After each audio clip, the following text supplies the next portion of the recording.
Pernahkah kamu merasa hidupmu berjalan cepat sekali? Bangun, kerja, lembur, habis itu tidur, lalu ulang lagi. Dan kamu bilang, aku kerja keras supaya punya waktu bebas. Tapi anehnya, semakin kamu punya uang, waktumu justru makin habis. Waktu adalah uang, tapi uang bukanlah waktu. Kalimat itu terdengar sederhana, tapi di dalamnya tersembunyi paradoks kehidupan modern yang paling kejam. Kita semua sedang menukar sesuatu yang tak bisa dibeli, hanya demi membeli hal-hal yang tak benar-benar kita butuh. Bab 1, paradoks zaman. Ketika kita mengejar yang tak pernah mengejar kita hidup di dunia di mana waktu dianggap komoditas. Setiap detik dikonversi menjadi angka. Setiap langkah dihitung sebagai hasil. Kita diajarkan sejak kecil bahwa waktu sama dengan uang. Dan karena itu, kita takut membuang waktu. Tapi tanpa sadar, kita justru membuang hidup. Kamu mungkin berpikir kamu sedang mengatur waktu, padahal kamu sedang dikendalikan olehnya. Kamu kerja lebih lama untuk mengejar target, tapi kehilangan momen sederhana. Makan bersama keluarga, sholat tepat waktu, atau sekadar menatap langit sore yang menenangkan. Kamu tukar kedamaian batin dengan gelar produktif. Dan perlahan, kamu mulai kehilangan jiwamu di balik rutinitas yang katanya demi masa depan.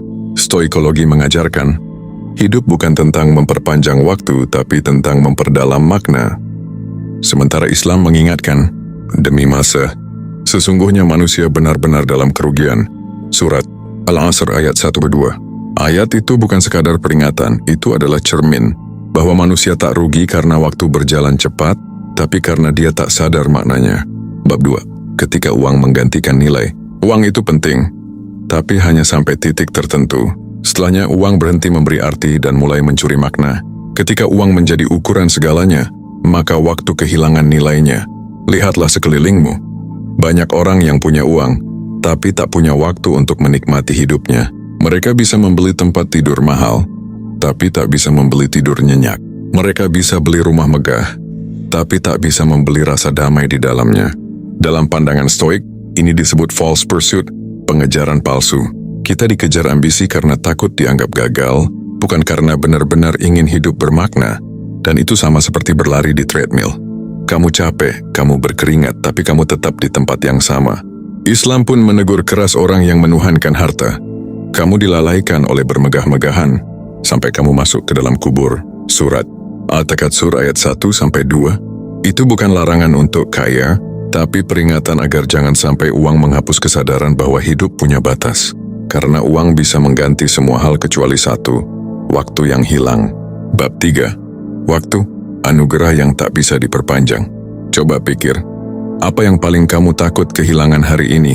Pekerjaan, status, uang di rekening, padahal yang paling berharga justru terus hilang setiap detik. Stoikologi menamakan kesadaran ini sebagai memento mori.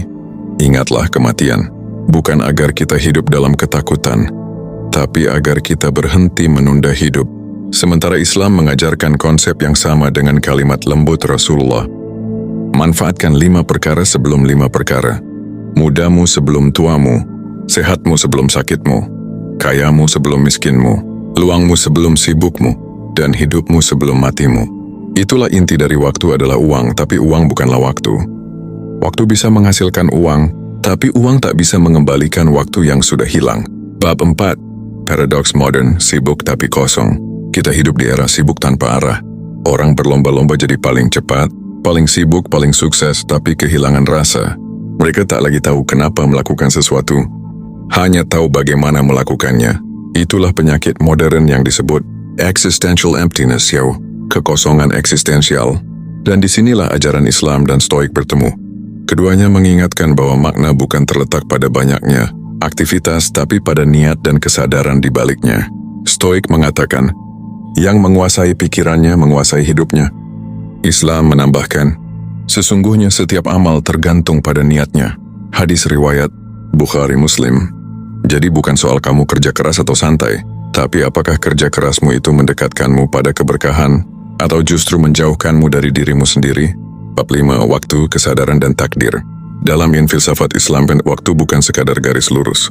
Waktu adalah wadah ujian, ruang tempat manusia memilih, sabar atau tergesa, ikhlas atau serakah, dan setiap keputusan yang kamu ambil di dalamnya adalah bentuk dari kebebasan sekaligus tanggung jawab. Law of cause dalam stoikologi mengatakan bahwa Segala hal memiliki sebab dan akibat. Islam menyebutnya qadar, takdir yang dibingkai oleh kehendak Allah. Artinya waktu bukan musuh, ia adalah guru yang diam. Ia mengajarkan kesabaran lewat penundaan dan kedewasaan lewat kehilangan. Kamu tak akan pernah bisa menambah waktu, tapi kamu bisa memperdalam kualitasnya dengan kesadaran. Dan kesadaran itu tumbuh ketika kamu berhenti membandingkan hidupmu dengan orang lain. Bab 6. Menyadari nilai waktu yang sebenarnya. Waktu bukan alat untuk mengejar, tapi ruang untuk menyadari. Ketika kamu memandang waktu sebagai uang, kamu hanya menghitung produktivitas. Tapi ketika kamu memandang waktu sebagai anugerah, kamu mulai menghitung keberkahan. Kuncinya adalah equanimity, keseimbangan antara ambisi dan penerimaan. Dalam bahasa Islam ini disebut tawakal, berusaha dengan sungguh-sungguh, tapi tetap tenang pada hasilnya. Bukan berarti berhenti bekerja keras, tapi bekerja dengan hati yang sadar bahwa setiap langkah sudah dicatat, setiap usaha sudah dilihat, dan setiap detik adalah peluang untuk mendekat pada Tuhan. Bab 7. Mengembalikan arti cukup. Manusia modern sulit tenang karena kehilangan rasa cukup. Padahal cukup itu bukan kondisi, tapi keputusan. Stoik mengatakan, orang yang paling kaya adalah yang paling sedikit kebutuhannya. Islam mengajarkan hal yang sama. Bukanlah kekayaan itu banyaknya harta, tetapi kekayaan adalah kekayaan hati. Hadis riwayat Bukhari. Ketika kamu belajar merasa cukup, waktu tak lagi terasa menakutkan. Kamu tak lagi takut kehilangan uang, karena kamu tahu waktu yang kamu pakai untuk berbuat baik. Itulah investasi paling tinggi nilainya di sisi Tuhan. Bab 8. Refleksi batin.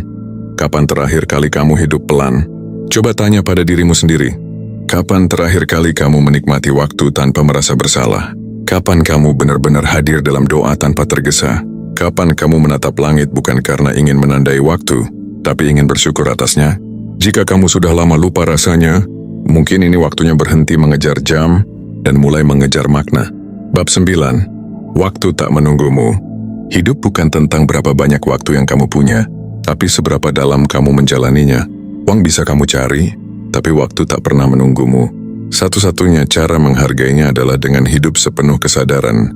Bukan hanya bekerja keras, tapi juga belajar berhenti untuk mengingat. Semua ini sementara. Kalau video ini membuatmu berhenti sejenak dan berpikir ulang tentang caramu hidup, mungkin memang ini waktunya. Bukan untuk berlari lebih cepat, tapi untuk berjalan lebih sadar. Tekan like kalau kamu merasa kalimat ini menyentuh bagian dari dirimu.